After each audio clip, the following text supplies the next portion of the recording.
Okay, we're going to talk about IIS now in the 98-365 MTA series. All of these things we talked about in these application servers up here, mail servers, database servers, and so forth, these were all applications that we had to download outside of Windows Server and install them and integrate them into Server. But now that we're talking about these web services and remote access services and things from here on out, we're going to be talking about roles that are already built into Server that we can just install with our server that we already have. So let's go ahead and go over to our server. We're going to talk about IIS. Now, IIS is the web server.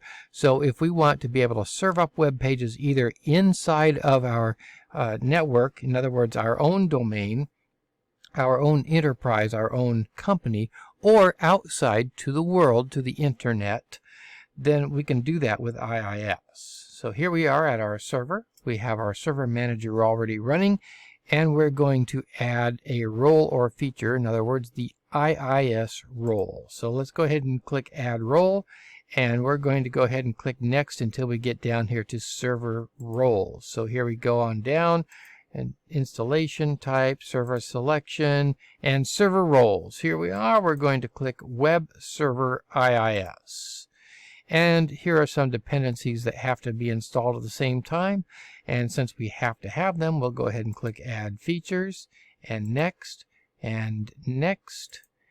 And here are some additional role services that we could add onto here. Including FTP. If we want an FTP server as well, we might want that, but we're going to use this later on for another video, so I'm going to skip that for now. We'll come back to it. And I'm going to go ahead and click Install. We'll just wait now. As soon as this close box comes up, I can go ahead and click Close. I'll get a notification up here. You notice this one under Notifications. I can click this flag, and I can see that the installation is still going, and I can just wait now. Okay, the installation is done. I can now close this notification and get out of that. We can now go to the Tools, and here are the Internet Information Services Manager. I can click that and get to the Manager. If I click this DC Administrator, I can get down here to where I can manage the websites. Let's go ahead and open that up to a larger window. One thing that you really should know for purposes of the MTA is that there is another way to get to this thing.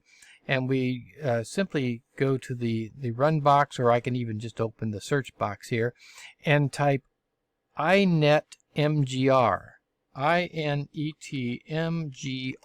like that. I'll click Enter there, and I can get to this. By the way, one other thing you probably should know for the MTA, and that is that there are a number of commands that you can also get to through the command line. And I'm going to go ahead and open the command prompt window. In order to do this, though, I need to be in the right path where these things are. And the path happens to be, and I'm going to CD to that path, C, Windows, System 32, INET SRV. Once I'm in that path, the command that I'm looking for is appcmd.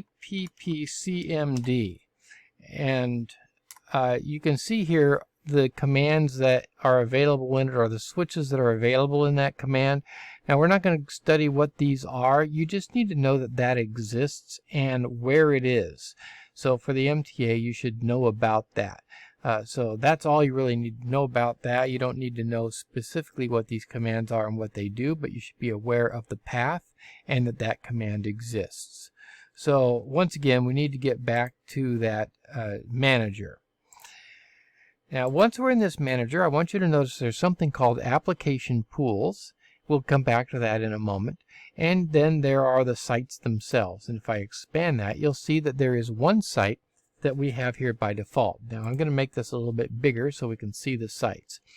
Here are a bunch of things that I can do, a bunch of management tools for that site. Now, this is beyond the scope of what we need for this, for purposes of the MTA, but you should be aware that this website is here. If I expand this, by the way, there's nothing else here. I can explore this site, and if I explore it, I'm going to right click and say explore. I'm going to go to, it'll take me to the local folder where this site exists on the machine. This PC, C, inetpub, www root. In fact, let's go take a look at that this way. C, inetpub. Now, this folder was created when I installed the IIS role. It was not here before on the system.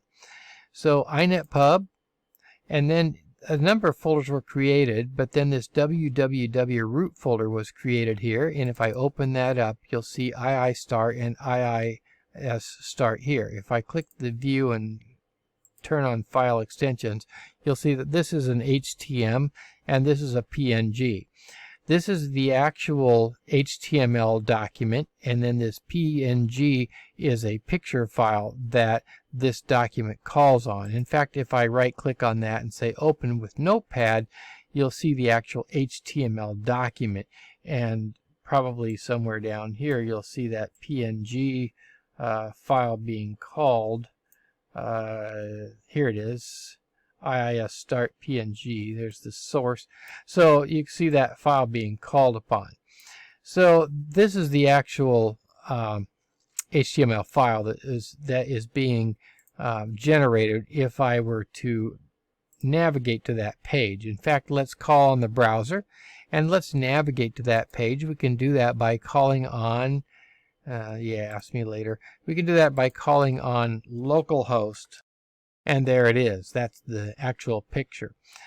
Now, by the way, I can't, at this point, I can't actually generate web pages that I can put out on the internet or on my intranet from this site because I don't have DNS running and I don't have a domain controller running. So I don't have domains because these are actually domains here. And I don't have, since I don't have DNS running, I don't have a way to resolve those IP addresses. So I couldn't actually set this up at this point, but this is just for demonstration purposes. But one thing I do want to show you and set up would be what happens if I want to set up another site. So let's say I want another site here. I could come over here and click add website and do it that way, or I could come over here to sites and right click on that and say add website. So let's say I want to add a website named Roger. I'll just call it Roger. And you'll notice right away it made an application pool called Roger. Again, I'll talk about that in a moment. And the physical path, well, let me see. I'll probably want to put it in that same inetpub directory, right? And so it's taking a little while to respond. Here we go.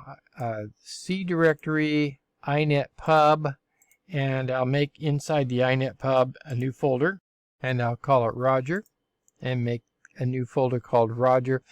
I'm just going to leave everything else here the same because I don't need it to make the point that I want to make. And it's going to give me a warning because it's going to have some conflicts that I don't really care about right now. So here's the point that I want to make. I now have another web page. It doesn't have anything in it. If I explore it, you'll see that there's nothing there. I don't really care about that. But if I go up here to the application pool, you'll see that I now have two application pools. So what are these all about? Application pools are a way of separating all of the websites that I have here. Now these again could be internal websites or they could be external websites. But application pools are a way of keeping those separate and assigning resources on this web server to them. And I can have 100 or 1,000 websites on this.